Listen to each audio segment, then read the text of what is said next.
मेरा मन नहीं था इसमें एडमिशन कराने का। वही इसका समय था जो आगे रह जाओगे, ना आरएमएस के रह जाओगे, और एमसी में तुम्हारा सिलेक्शन नहीं होगा तो तुम क्या। गोविंदा नहीं हो रहा था, पापा मैं तो कर 10-10, 12-12 घंटे, 14-14 घंटे इसकी पढ़ाई की गई।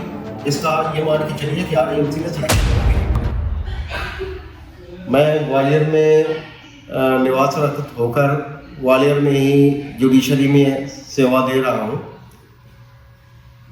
विगत काफ़ी समय पूर्व की बात है, आज हमारे बेटे का आरएमसी में सिलेक्शन हुआ है, जिसकी मुझको अपार खुशी है। इस बच्चे को कभी मेरा मन नहीं था इसमें एडमिशन कराने का। मैं अपने बड़े बेटा, जो मेरा बड़ा बेटा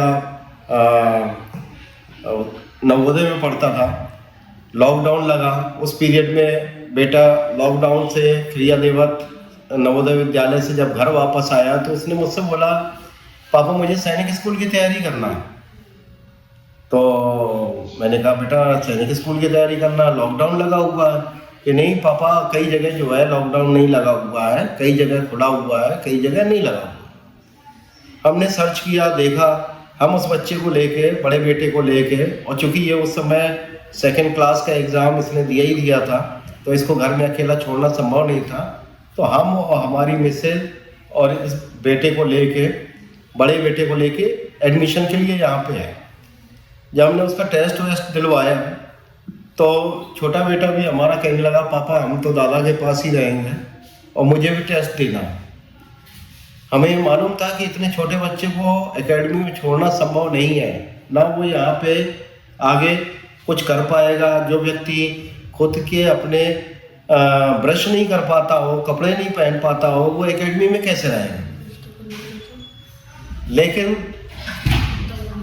लेकिन जो है हमारे बेटे ने कहा नहीं, वो तो मुझको जो है दादा के साथ ही रहूँगा मैं। इसका रिजल्ट तो मुझसे आरएमसी वालों ने उसी समय जो है एकेडमी वालों ने कह दिया था कि सक्सेना जी ये बच्चा सैनिक लायक नहीं है, ये आरएमसी लायक है और इसको आप 15 दिन के लिए छोड़ के जाइए।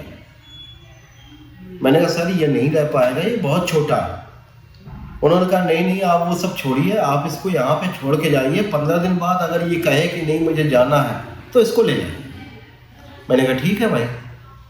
मैंने मिसेज से कहा, मिसेज ने भी मना कर दिया कि इतना छोटा बच्चा कैसे यहाँ पे रहेगा। लेकिन हमने मिसेज से कहा, हमने कहा 15 दिन की बात है, 15 दिन वैसे भी नहीं रहेगा ये यहाँ पे, वो खुद ही कहेगा तो अपन इसको ले चलेंगे, तो अपनी भी बात रह जाएगी, अगले की भी बात रह जाएगी। लेकिन जब 15 दिन बाद आए, हमने पूछा गोविंदा से, हमने गोविंदा घर चलना है क्या? तो गोविंदा ने कह दिया नहीं मैं तो दादा के पास रह के पढ़ा। तो वो चीज़ जो है, इसको मुझे ये लगता है कि वही इसका समय था जो आर्य संकेत दे रहा था। फिर इसने तैयारी की, विश्वेंद्र सर ने, मनीष गौतम सर ने इसका बेसिक वो स्ट्रॉन्ग किया जो आश्चर्य होता था। 10-10, 12-12 घंटे, 14-14 घंटे इसकी पढ़ाई की गई और उसकी पढ़ाई प्रॉपर होना, उसका बेस जितना मजबूत किया उसकी कल्पना नहीं की जा सकती। पूरे उन्होंने मन से इसकी मेहनत करी। फिर स्थिति ये थी कि इंग्लिश में बहुत कमज़ोर था। इंग्लिश में जब इसने सैनिक स्कूल में इसका सिलेक्शन हुआ, इसने मुझसे कहा कि सैनिक स्कूल रीवा में कि पापा मुझको तो आरएमसी की तैयारी करना है, मुझे सैनिक स्कूल में नहीं पढ़ना। मैंने कहा बेटा सोच लो, समझ लो, क्योंकि आरएमसी में अगर तुम तैयारी करने के लिए यहाँ से नाम कटा के गए तो ना तो तुम सैनिक स्कूल के रह जाओगे, ना आरएमएस के रह जाओगे, और आरएमसी में तुम्हारा सिलेक्शन नहीं होगा तो तुम क्या करो। तो गोविंदा नहीं हो रहा था, पापा मैं तो कर लूँगा, आप परेशान मत हो। बस मेरे मन में ये था कि पता नहीं होगा कि नहीं होगा। मेरी मिसेस के मन में भी ये था कि इंग्लिश तो बहुत स्ट्रॉन्ग सब्जेक्ट है, इंग्लिश और मैथ बहुत स्ट्रॉन्ग सब्जेक्ट है। मैथ में मुझको डाउट नहीं था इसके ऊपर, लेकिन इंग्लिश के ऊपर बहुत डाउट था, क्योंकि इसने राइटिंग सेक्शन कभी किया नहीं। मैं बार बार पूछता था शरद सर से, शरद सर का केवल एक बात कहना था, सक्सेना जी आप मुझसे 3 महीने बाद बात करना। मैं 3 महीने बाद फिर से जब मिला तो शरद इसके नंबर जो है 20 से ज़्यादा थे। शरद सर ने कहा इसका ये मान के चलिए कि आरएमसी में सिलेक्शन हो गया। बाकी एकेडमी के सभी टीचरों से कहता था कि सर थोड़ा सा इंग्लिश पे ध्यान दीजिएगा, यहाँ तक कि इनके मैथ्स के सर से भी बोलता था कि सर आप गोविंदा को देखते रहा करिएगा, उसकी इंग्लिश बहुत वीक है। सबको पता था कि इसकी इंग्लिश बहुत वीक है, लेकिन शरद सर ने जिस तरह से मेहनत करी, जिस तरह से बच्चों को बनाने के लिए यहाँ के सभी टीचरों ने प्रयास किया, प्रवेश सर ने इसकी जीके जिस तरह से बढ़ाई और अमर सर जिस तरह से इसके साथ मैथ में लगे रहे, इनका जो योगदान है, हम तो माँ बाप क्या कर सकते हैं, माँ बाप केवल बच्चे को दिशा दे सकते हैं। दिशा देने के अलावा कोई काम नहीं होता माँ बाप का। उनके साधन उपलब्ध करा सकते हैं कि क्या व्यवस्था करना है, वो व्यवस्था माँ बाप कर सकते हैं। लेकिन ये छोटे बच्चे जो सेकंड क्लास पास होके यहाँ पे आया था, ये तो कच्ची मिट्टी है, इनको गढ़ने का काम टीचर का है, और वो टीचर ने गढ़ के इसको आज उस स्थान पे पहुँचा दिया जहाँ लोग बागों की एक कल्पना होती है कि मेरा बेटा आरएएमसी में सिलेक्शन हो। बच्चा नहीं जानता आरएएमसी क्या होता है, सैनिक क्या होता है, आरएमएस क्या होता है, लेकिन माँ बाप जो जानते हैं वो ये सोचते हैं कि मेरा बच्चा आरएएमसी में सिलेक्शन हो। और मैं गोविंदा से भी कईयों बार कहता था, बेटा आरएएमसी में सिलेक्शन करा लो, बस केवल आरएएमसी में सिलेक्शन करा लो। उसने भी पूरे मन से जो है मेहनत करी और आज उसका आरएएमसी में सिलेक्शन हुआ।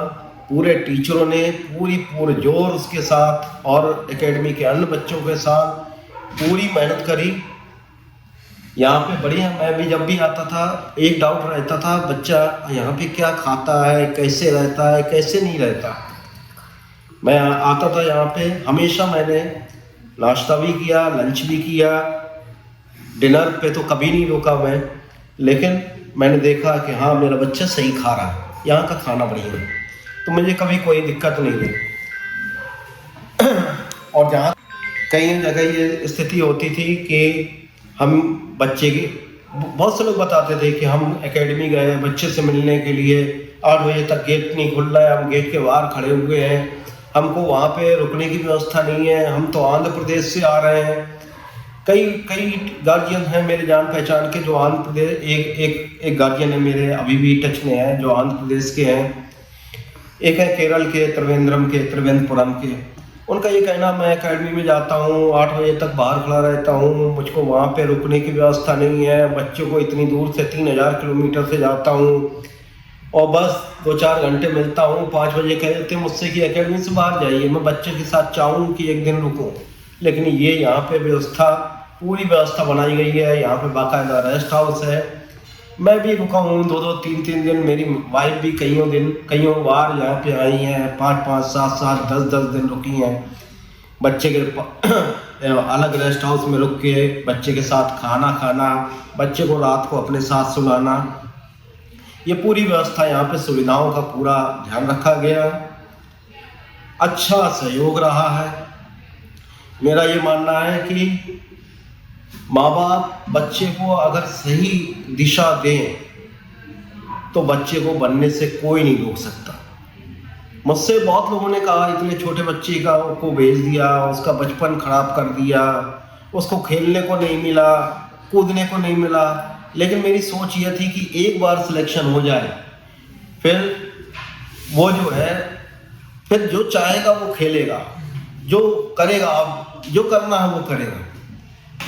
अब वो हो गया, अब तो ये मस्ती से खूब खेलेगा। गोविंदा है, फुटबॉल बहुत पसंद है, सैनिक स्कूल में भी फुटबॉल खेलता था। सैनिक स्कूल से भी बच्चों का फ़ोन आया, उन्होंने भी बहुत विश करी, सब लोगों सब जगह से फ़ोन आया। अब मध्य प्रदेश में गोविंदा का अकेला हुआ है तो इतनी ज़्यादा चिंता भी नहीं है। भगवान ने बहुत अच्छा किया, सब लोगों का बहुत सहयोग रहा हूँ। एकेडमी वालों का बहुत धन्यवाद, चाणक्य एकेडमी वाले, मैं तो कभी नहीं भूल पाऊँगा, कोई भूल जाए या ना भूल जाए मैं ये नहीं जानता, लेकिन यहाँ के टीचर्स ने पूरी समर्पण के साथ सभी बच्चों का ध्यान रखा, उसमें से एक हमारा गोविंदा। ठीक है, थैंक यू, सभी को धन्यवाद।